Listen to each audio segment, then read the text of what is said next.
Welcome to The Fierce Pivot, where we discuss how people made pivots in their lives, careers, and other areas. I'm your host, Jen, and please make sure to follow The Fierce Pivot on Instagram. Also, please note that this was recorded prior to the COVID-19 announcement, so there is a little over a year time difference. Today, we are speaking with Rachel, who started her career in corporate social responsibility and then pivoted to starting her own business. I have listed her Instagram and website in the description, so without further ado, let's begin.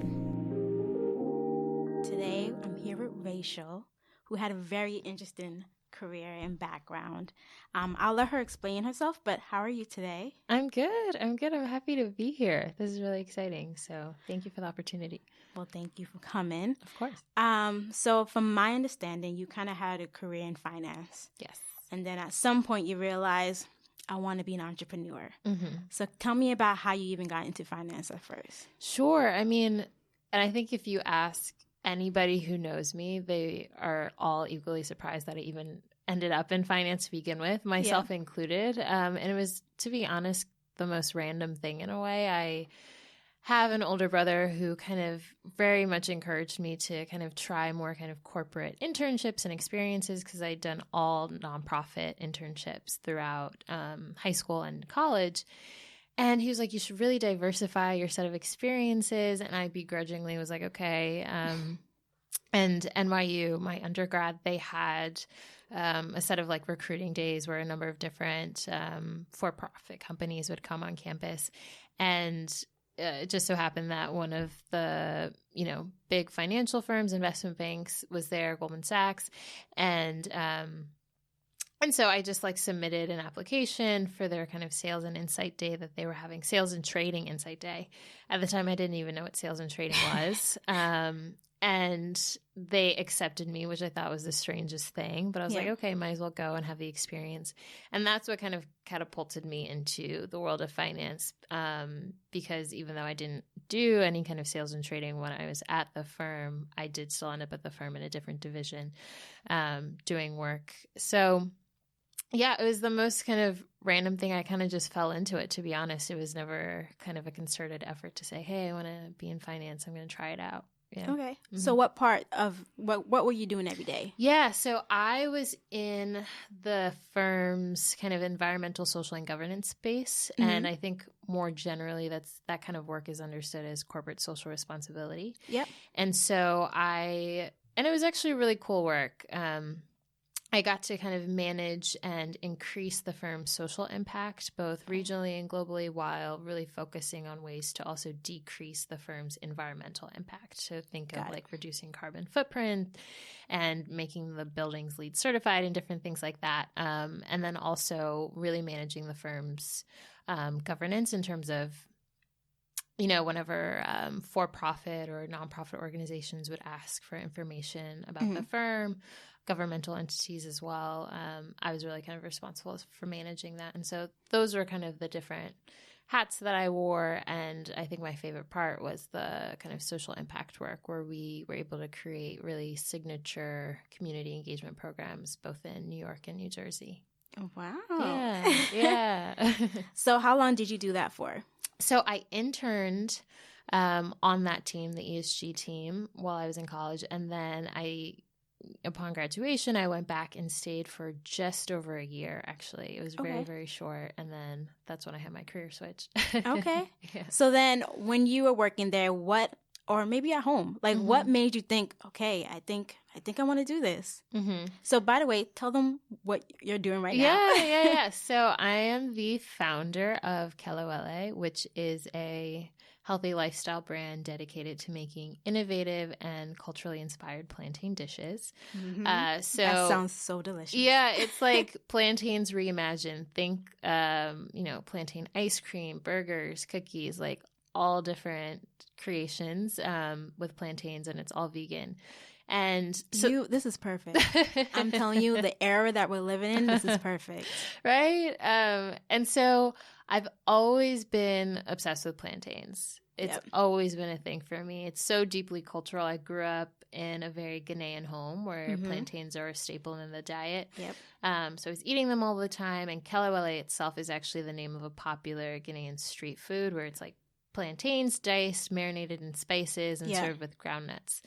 And so that was the first plantain dish I ever had. Fell in love. And I don't know, at different stages in my life, I just would always find plantains kind of creeping up in different ways. Like when I was an undergrad at NYU and like a broke college student in the city, I was like, oh, plantains 2 for $1. So I could like afford them and eat them if I needed like a quick meal or something like that. And then in the past couple of years, I've transitioned into kind of a vegan diet, and plantains are vegan. So it was a great substitute in that way too. And also sustainable, cultural. And so there are so many different reasons why I enjoy the food. And so I realized as, I would go to restaurants, sometimes they would have plantains on the menu, but oftentimes they would have just fried plantains and it would be on the side menu. And I just kind of had this nagging idea like, man, what could happen if you took plantains from the side menu and put them in the center somehow? Because I thought, they're a very versatile starch and people do a lot of really cool, funky things with potatoes. And so why not do that with plantains? And so for a few years, I was just kind of creating things. It was, just like a fun hobby. I would make food for friends and, it grew some momentum and people were like, you should really kind of see what you can do with this. And I'd always loved the idea of potentially doing a food truck one day. And of course, it takes some work to get there. But before I was like, okay, well, let's just see what we can do. And it started by, hosting pop-ups and going to festivals. And and so now we're here and I launched the business last spring of 2018. And, we've started small by doing kind of the festivals, the pop-ups, and now we also do individual and catering orders. We've got to work with really incredible organizations like BET and Essence. Congrats. Thank you. And the James Beard Foundation. Yeah. So it's just been kind of a really incredible journey. And so that's what I do when I'm also not in, my graduate studies. Oh, I didn't know that. Yeah. So what is your graduate study on? Yeah, so I'm working on 2 PhDs right now at Yale University. I study African American studies and sociocultural anthropology. Okay. And my research specifically looks at Black capitalists in the transatlantic financial industry in the contemporary moment. So it's very much fueled by my experience on Wall Street because I study Black financiers on Wall Street, but then those who leave, I'm curious about how they still kind of maintain some kind of relationship with the finance industry, but just through kind of transatlantic circuits, as many of them are going to Ghana specifically and creating financial institutions of their own. So I'm kind of interested in that relationship across the Atlantic, especially when you think about like the historical undertones of, the relationship between Black people and finance dating back to slavery. And so that's all what my work is on now. And so that's also what I'm doing when I'm not making plantain creations. I have so many questions. I'm so excited. What was your bachelor's degree in? Because we know about your PhD. Right. So my bachelor's was in social and cultural analysis. Okay. With concentrations in metropolitan studies and African American studies. And so SCA, social and cultural analysis, is kind of a very interdisciplinary study of history, anthropology, sociology, philosophy, all kind of mixed into one program. Yeah. And I loved it. So I was really able to get an interdisciplinary, training into thinking about, Black studies or, like I said before, like metropolitan studies, different things like that. Yeah. And I think that really kind of set the course for my future studies in a lot of ways because it really kind of gave me the foundation to how I think critically about a lot of the issues that I care about. And so that's a very unique degree. So how did you even come across that? Because when you're in high school and they tell you about your career option is communications, is accounting, the basic things. So how did you get introduced to this? Yeah, so funny enough, I actually started college at Boston College. I transferred to NYU. And while I was at Boston College, I just didn't enjoy it for a number of reasons. But in my journey to look for other schools that I thought would be a better fit for me, I stumbled upon NYU. And I mean, I think NYU is just great for having a whole bunch of different kinds of majors and different schools within that university. I saw SCA and I was like, wow, that's really different. You don't hear about that all the time. And it kind of perfectly defined all the things that I was interested in studying. Yeah. And I would come to learn that it would really kind of give me the language to describe a lot of the things that I was always kind of observing and had a lot of questions about. Because I think even from an early age, I was always interested in questions of culture and race and gender and class and how we kind of navigate all these different categories in our lives. And, you know, I was at Boston College and I was an English, African American studies major, but it wasn't robust enough. I didn't feel like it was kind of intellectually stimulating enough. And so then when I saw this program at NYU, I was like, oh, I think this is it. I think this is what I've been looking for in terms of just intellectual nourishment in college to say. So I went for it and transferred and had some of the greatest, faculty teaching me who are still mentors and advisors of mine today, years after. So it was good. It was really good. So while you were in school studying this degree, what kind of experience did you have any experience, opportunity to kind of use what you were learning in like an everyday work environment? Yeah. So I would say what's really cool about SCA and a lot more kind of social sciences related degrees is that people graduate more so with skills that are easily transferable to other things. So it's not like I studied finance and now I could like do finance or something. It was more so I studied SCA and now I'm really good at critical thinking, which is a really tough skill. And something that a lot of employers, regardless of what the industry is looking for people to have. And the ability to look at a problem, look at a scenario and say, oh, I can identify points in this kind of system that doesn't make sense, or I can figure out ways to make it better, or just have really kind of the questions or have the skills to figure out the questions that are then going to drive better answers to things. And I think fundamentally that's what SCA taught me than any kind of like quote unquote hard skill, even though I think critical thinking is a hard skill. So that, and I say that to say that then I was able to kind of do whatever at that point. And I think that's a huge part of the reason why I even got the job on Wall Street, because I really kind of positioned myself in that way to say, hey, yes, I know that I'm the most random applicant that you have, not coming from econ or finance or the business school, but I'm really good at thinking. And, I'm really good at asking really good questions, the kind of questions that you need to start asking yourselves. Which I think is important. I feel like more schools should have that, is the critical thinking. Because like you said, you have nothing to do with your background. Your degree had nothing to do with finance or econ, but critical thinking. And a lot of times these degrees don't have a class about critical thinking. It's more about, do you know the numbers? And when you are faced with a problem, how do you critically think about it? You've never been forced to be in that position to think about it. So I think that's important. I think that is also very helpful in how you made your business, because whenever you left your job, you kind of took a step back and you critically thought about, how do you want to do this business? What made you passionate about this business? How did you want to go about it? And I feel like that's very hard to have when you've never been put in a position to critically think about anything. So I think it's very important. Yeah, and I think it allows you to just be very thoughtful. And I talk about Kelewele being deeply cultural, really focused on sustainability, focused on healthy eating and veganism.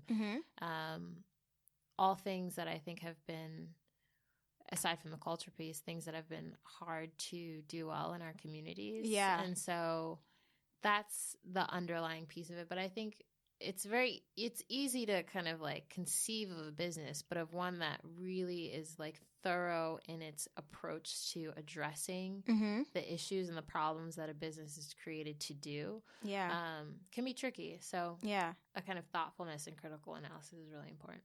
Yeah. Yeah. So basically, from the time you left to when you came out with this business, how long did it take you? Because I know this is not something you do overnight. Yeah. Like, it's not something, hey, let me do it, and the next month later you're actually doing it. Right. So can you just tell me about the process when you first came up with the idea to the point where you actually executed it to your first pop-up? Right.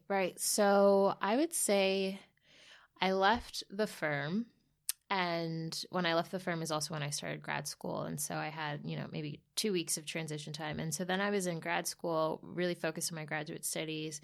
And throughout the first year and a half is when I was really kind of experimenting and like making different dishes and making sure they actually tasted good, you know, and would have a bunch of people try them all of the time to say, hey, do you like this? Do you like that? And it was just, my kitchen became a lab. And I was just doing that. And for me, I was very nervous about putting anything out there that I wasn't 100% comfortable with, which, there's good and bad to that. But so there was that kind of feeling. So that's why I kind of waited so long to even think about like, oh, let's do even just a kickback. And that was actually the first official event that I had. Yep. Use your friends. Yep. Right. In the spring of 2018 before we launched.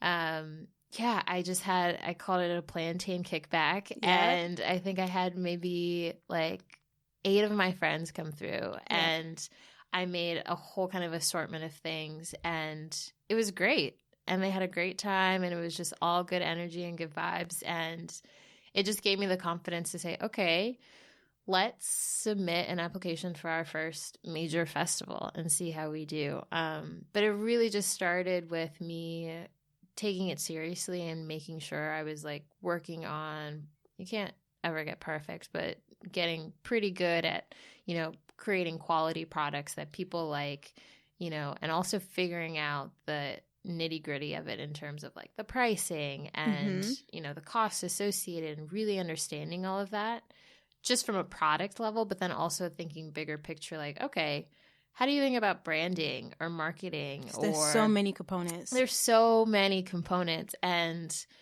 it was all just kind of swimming in my head at the time. Yeah. And it still is in a lot of ways. But I think at that time I was like, okay, I just need to have stuff people even want to eat in the first place. Yeah. And then move from there and just build momentum that way. So you mentioned about like you figure out pricing and branding. Like a lot of us don't have any resources. I mean, we have our phones. Google's your best friend. Right. How did you go about being educating yourself to know how to do the pricing and how to really figure it out? Yeah. I mean, I think one of the incredible privileges of living in the city is that there's actually so many resources available to us. It's just about really seeking them out. And oftentimes Google is like the first spot to kind of say, hey, what are the classes available? And a lot of times, there's opportunities that are free.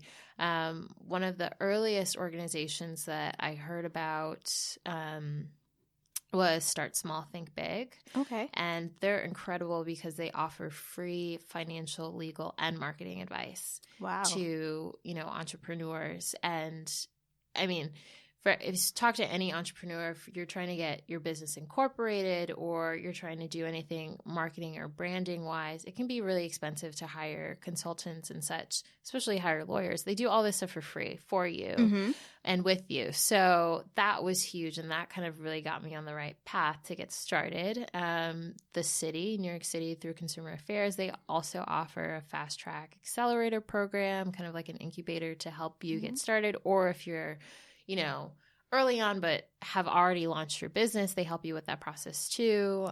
Even the Brooklyn Library, you can get, once you have your library card, you can get free subscriptions to platforms like Lynda or some other, or Cision or other companies that have a lot of information you would otherwise be paying hundreds of dollars for in terms of like branding and marketing and kind of getting publicity through different organizations that you otherwise just like wouldn't know the first thing about how to get in touch with them. So leveraging all of that and doing the research to find those opportunities is huge. And so I would say once I did that, it almost it was just like a snowball effect. Like, oh, I learned about this program and like the city told me about so-and-so, I should go check them out. And then it was just like, one thing led to the next and there's all these different like resources to take advantage of. Okay. Yeah. So then from the point of, you're figuring out the pricing, the branding, how you want to actually make this business the way you want it to be up to your first event. So after doing your first event, what's the biggest lesson that you learned from doing that? Goodness. If good or bad, it could be I did this right, or it's like, woof, I did not know what I was getting myself into.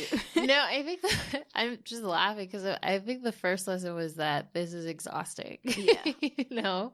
And I think the underlying, message in that lesson of exhaustion is that you definitely need people around you to help you and support you. There is no way you can do this yourself. Yeah. And I think for someone like me, I'm very much a perfectionist, like through and through. And I need to control my baby. Your business is your baby and you want it to be a certain way and you want to nurture it a certain way. But the first event that we did after that kickback was the International African Arts Festival. And people thought it was crazy because that festival is a 4-day festival. Okay. From 10 a.m. to 9 p.m. for 4 days straight. And little old me, having never done a big event before other than the kickback in my apartment weeks before, I was like, oh, it's fine. We can do a 4-day festival. No big deal. Yep. It was a huge success, but I walked away being like, wow, this is really a lot. And I think I hit a moment, especially in that summer, where I was like, it's just too heavy a burden for any one person to carry an entire business themselves, regardless of how small. And so the major lesson was like getting, really smart, really committed, really supportive people around you. And especially people who can fill in gaps in your skill set and who can, whether or not they're working on the team or just offering you advice here or there, pointing you to other opportunities is really important, because I think that especially if you've found a business by yourself and don't have a co-partner, it can be really difficult to,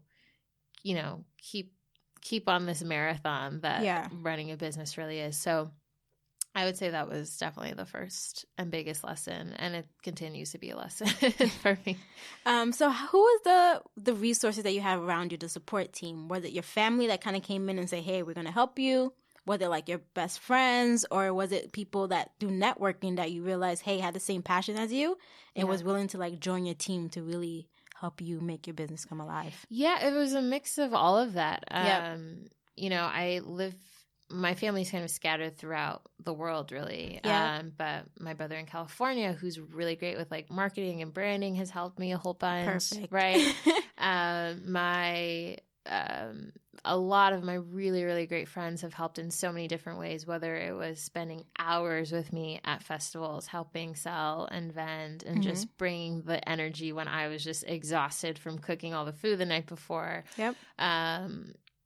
Or people that I've met through just, having a business and saying, oh, I love what you're doing. Like this, let me help. How can I be support to you in any kind of way? So it was a mix of all of that, and it continues to be. And so I think that's also what is so special about running a business, but also with Kelewele, because, one of the underlying pillars for us is that it's deeply cultural. And I think that, our communities have a way of always supporting and uplifting one another. And that's what this has been. It's been a representation and a show of people just making it go, because there's no way I could have done it by myself. So, yeah. Okay.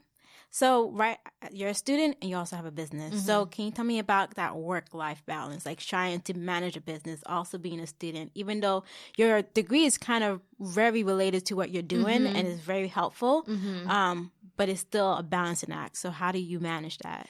Yeah, and that's a question I get all the time, and I never have a good answer for it, because I'm like, balance? I don't even know if that's real. Listen, that is a real thing. I worked in the Big Four, and it's like the big hot topic is work-life balance. It's not. It's not possible. It is possible. I shouldn't say that. Let me take that back. It's possible. It's just very difficult, and I feel like unless you give up things, like it's a give or take situation, it's not going to always work out. Yeah, I hear you. I guess I'm just at a place in my life now where I'm like, some days I'm a really good student. I'm a really good PhD student. And it's those days that the business, it's like I haven't spent as much attention. And then other days, it's like I'm a really great entrepreneur. It's like I got this. And those are the days that I'm not a great PhD student, you know? So it's like on any given day, and I mean, maybe it's like when you zoom out, then you see the balance and all of that. Yeah. But I think in the moment, I never feel like I'm balancing well, because it's like for maybe a week or 2 weeks, I'm spending all this time writing a literature review or like interviewing people as part of my field work. The next season, I'm like out doing festivals and stuff. So I think it's about prioritizing in the moment what really matters, but also having kind of a long-term play as to, okay, these are the things I know needs to get done. Yeah. They're going to get done on my terms, but it just might not be all at the same time, but it'll get there, you know, as long as you are good about managing your time. But you're also right. There's a lot of sacrifice that goes into it. It's like, I don't, you know, see my friends as often as I would like, or, you know, self-care is always something I have to try and stay on top of. And I fail at that sometimes.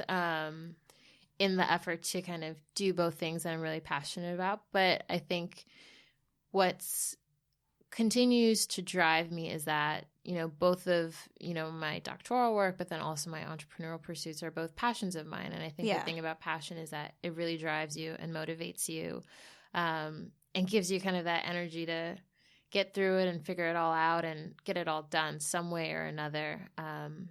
So yeah, I never have a good answer to the balance question, but I just think that, you know, if you care enough, it'll get done. It really will get done. It's just about having kind of a long-term vision as to how you'll fit it all in. Yeah. I mean, it's hard. I feel like people who don't even have as much that you have on your plate still struggle a lot with that. Also, in terms of like, I guess, financing your company, how did you learn about, I mean, obviously you have a little bit of a background about that, but kind of financing your company and like, that is, especially in a lot of minority community, we don't really are educated on how to finance a lot of our, I guess, ventures, excuse me. That you want to do. So like a little, I guess, a little hint, a little like maybe tip. Right. Sure. And I'm so open to being really transparent about this, because I think it's really important. Yeah. Because whatever you're comfortable with, I'm just asking a general question. No, because finance is a very touchy subject. It's a touchy subject, but I'm also like, we need to help each other figure this out. I know. Because it should not be this hard to figure out where we get money. You know, it's like, where are the resources to fund our dreams? But I'll say that I've really tried to, you know, take advantage fully of different opportunities that you might not necessarily think of. For example, I'm a student at Yale University. Yale University has what they call Sci-City, which is a student innovation incubator. Where they have funding, you know, and so it's like, oh, they always see me at the office. It's like I apply to all the grants and, you know, I make best friends with all the folks there, because it's like, you have money and it's like, I need money. Let's make it work, you know? And so that's been a great space and a very kind of synergistic space to not only get financial resources, but but advice. And I think especially when you're starting your own business, like to just have thought partners is huge. And in some cases, much even more valuable than money. Because I think if you have people who've done it, who know how to scale a business successfully and can give you some kind of blueprint, that's huge and can get you a lot farther in the long term. So that's been a great resource. There's also a lot of, again, opportunities that you can find even just by Googling. There's a number of free grants available. I even just applied for Echoing Green. That's a great fellowship program if you are in the kind of early stages of starting a business. There's a lot of grants available too for specifically minority-owned female businesses, female-run businesses that you can apply to. So it's really just about putting in the work. If you're willing to take the time to like do the application, yes, they're kind of extensive. Yes. And yes, they're competitive, but it's like we're talking, you know, $5,000 to $20,000 of funding for free. So in the long term, it makes sense. So there's a number of fellowships available. I would go to like institutional funding. If you're affiliated with your school, they probably have a business school. They probably have some way to help you or give you funding in some way. So that's been huge. Also, when I started, I did a friends and family kind of Kickstarter type thing. And so we got some coins to get going, which was also really helpful and went a long way. And now I'm actually in a place of figuring out what's going to be this kind of first capital raise for the business and what that's going to look like. And I've been able to really leverage the skills set of some venture capitalists who sit at Yale, and their job is in part to be mentors to students who are trying to figure this stuff out. So it's like, again, go to the spaces that you are a part of and see who knows what. So that's been huge. And so that's how I've kind of navigated the financial space. I would also say that when you're starting a business, it's really important to be as kind of savvy as possible. And I was always aware of the costs associated with everything. Yes. And I mean, I don't say this to kind of suggest, oh, you should limit yourself or restrict yourself in what your ideas are. But I'm just saying, if you have X amount of dollars available to you now, and you have a product in mind, see how those can align. Yeah. What you have available to you and then the kind of product you want to get out. And I knew, and I think what was kind of the clever things about Kelewele is that plantains are very affordable. And so if that's the central product, it's like, okay, we can get far with not that much startup money to begin with and like build a momentum and then we can go from there. So I would say that as you kind of are realistic with what you've got, but then also branch out and see what you can get from the different kind of people and organizations that are part of your network. Yeah. So a big thing we keep discussing is about the network. And I'm a very naturally quiet, introverted person. Me too. So when you don't seem like that at all. I am. I hide it real well. I know I struggle a lot in networking space. I know sometimes how to fake it till I make it, but then it gets exhausting after a while. Yeah. And I feel like on my personal career journey, it was kind of hard to find that network or that mentorship that I was kind of looking for. So I know you've talked about like the networking and that's how you got your funding and finding the people around you. But I guess what tips do you have for anyone who is want to do the same thing and network and talk to people and try to be their fully authentic self in that space? Sure. So I would say for me, because I really am deeply introverted. I don't enjoy big spaces at all. And like you said, I find them really exhausting. But even when I was on Wall Street, networking is such a huge part of the culture. Yeah. And I would always just be so intimidated by it and just drained by it because I was like, this is not me. Yeah. I don't want to fake these conversations all the time. But what worked by way of strategizing and how you can still kind of build key and kind of strategic relationships with people, even if you're kind of naturally introverted, was to really just kind of hone in on just a handful of relationships. That was really important to me. Rather than being the person to walk into a room and know everybody or make it a point to talk to, 20, 30 people, I knew myself and I said, okay, what I'm comfortable with, and even pushing myself a little bit, because I think that's important, is to talk to maybe 3 or 4 key people that, I've identified as someone or some people who have particular skill sets that I don't, who have things to offer that are going to be useful to me, but then I can also offer to them because reciprocity is really important in networking. Or that, I just really admire or respect for a number of different reasons and wanting to build that. So I think for me, by very specifically honing in on a handful of relationships, I'm able to kind of be strategic in how I approach that. Because I think a lot of networking is like, oh, what do you do? Okay, great. Yeah. Take your card, on to the next type of thing. But if, I've been thoughtful about the people that I want to engage with, we can have a thoughtful conversation. I can approach that conversation feeling more authentically myself, because it's not like, oh, this is person number 50 and like the mass of people that I want to talk to or hit. It's like, oh, actually, you're one of the very few people I want to talk to. This is why. Like, let's have a conversation. And that's usually has worked for me. And I think also, I don't know. I think networking feels very superficial in ways. And so by me having that strategy, it's also been a way to break past this kind of superficiality and actually build genuine relationships with people, which is important for me. Because like I said, reciprocity is important. And also seeing these people as like friends and mentors and people that I care about, and I want them to care about me and be mutually invested in each other's lives. Yeah. So yeah, I would say that's how I've handled it as the natural introvert that I am. Yeah, I struggle with it all the time, especially because I went to a networking event not too long ago. And the way it was set up is so weird. So you just kind of turn to the person next to you and like, hey, how are you?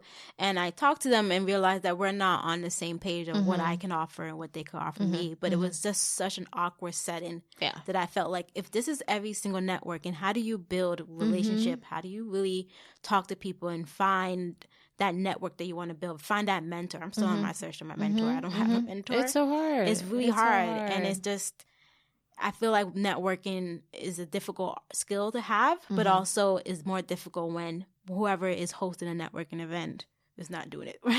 Right. Exactly. I actually just saw, and shout out to them, the Creative Collective. They just created CultureCon. Well, they didn't just create it. They just hosted, I think, their second or third installation of CultureCon. Really focused on building a space for creatives of color. And it was like the Wakanda of networking in a way, because it was for people of color, made by people of color, really there to do kind of authentic relationship building rather than any kind of like superficial networking. And so I think also, because to your point, networking is hard, and oftentimes these events are just so poorly organized. It's like also about finding the specific events and organizations that are really invested in doing that well. And so I think CultureCon is one of them, and the various events that they create, that the Creative Collective hosts throughout the year. So yeah, finding the specific events, finding the people, it's all a challenge, which is why for me, I'm always like one step at a time, start small, just like one person or two people, and see where that goes and build from there. Yeah, I feel like that's very good advice. Tell me about what you see yourself in the future. Right now, how many years have you been in this business? So in the business, just a little over a year. Okay. Yeah. So what do you see yourself for the future? I know you mentioned food truck, that's your dream. But 2025, where do you want to see your business? Oh, man. Great question. In terms of long-term goals, I really see Kelewele as international. Okay.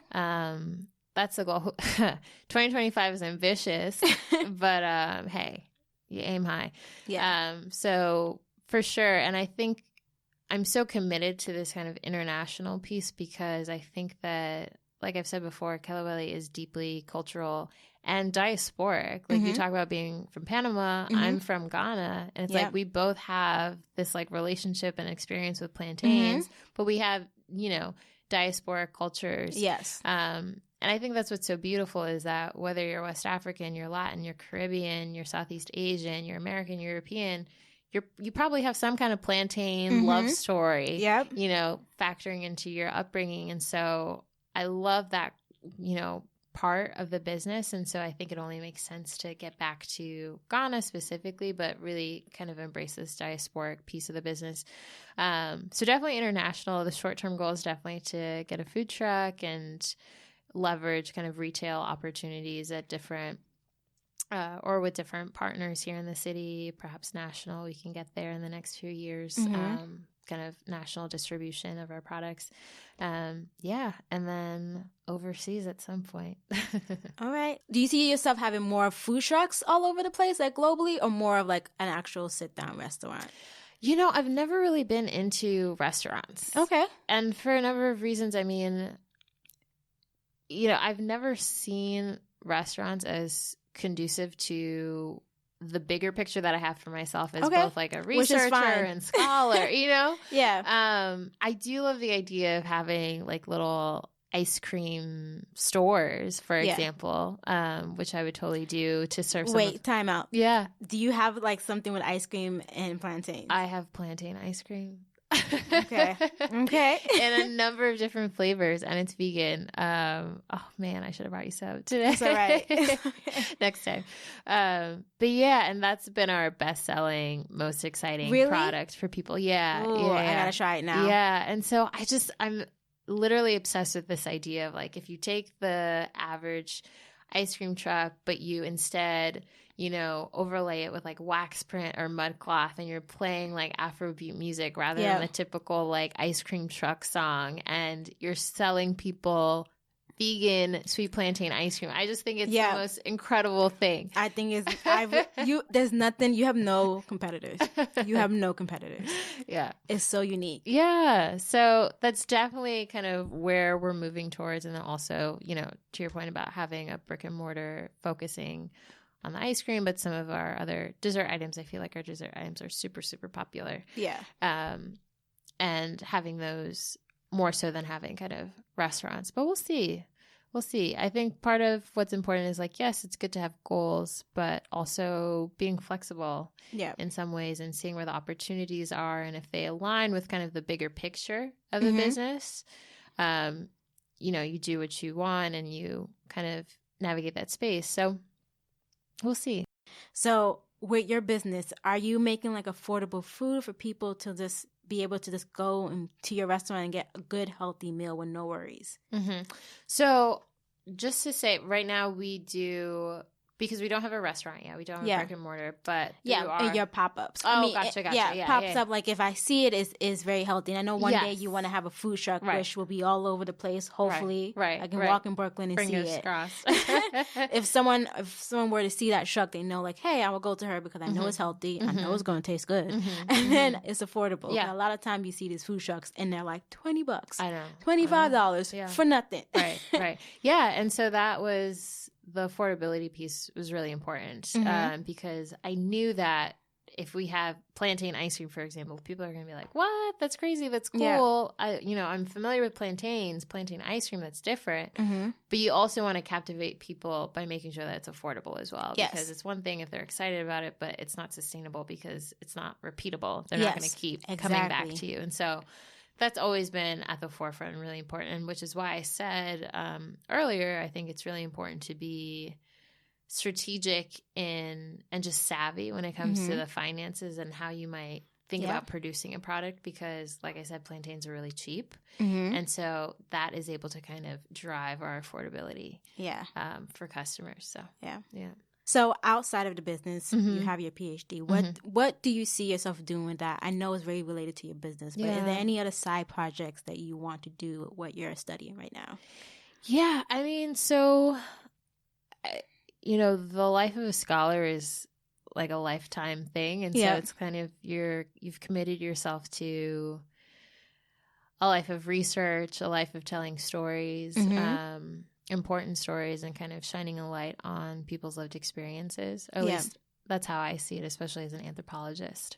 And so, yes, I have this research project now, which will hopefully turn into, a first book. Wow. And then projects to come from that afterwards. All kind of focused on racial capitalism and the Black lived experience and probably entrepreneurship. I already see like maybe a second project being more specifically focused on Black entrepreneurship, maybe within the transatlantic or maybe situated in West Africa. I'm not sure, but we'll see. But yeah, definitely. I've always loved telling people stories and shining a light on their stories. And I've thought a lot about, maybe, once I finish my program, I could create kind of a consulting business focused on like a think tank type of style, focused on the research that I'm interested in and the kind of topics I'm interested in. But we'll see. And I think what's great about, pursuing doctoral studies is that it can give you a lot of flexibility because you spend all these years kind of honing in on a skill set, a methodology for conducting research, et cetera. And so you walk away with some really tangible skills that you can apply to a lot of things, including your business, which I've done. And so the sky's really the limit in terms of like what you can do with that. So I'm open. So yeah. I feel like those are all great ideas. And I'm really excited for you. Thank you. Whenever you come up with that next side project, we'll love you to come back and talk about it. Of course. So can you just give one piece of advice that you learned that you can give to someone who's listening who wants to be an entrepreneur, who is either in their current job right now listening to this podcast or on the train and kind of feel like, hey, I want to do this, but I'm not sure if this is right or if this is the right timing, or I don't even know how to go about it, which is a lot of the reason why people don't pursue things. What advice do you give them?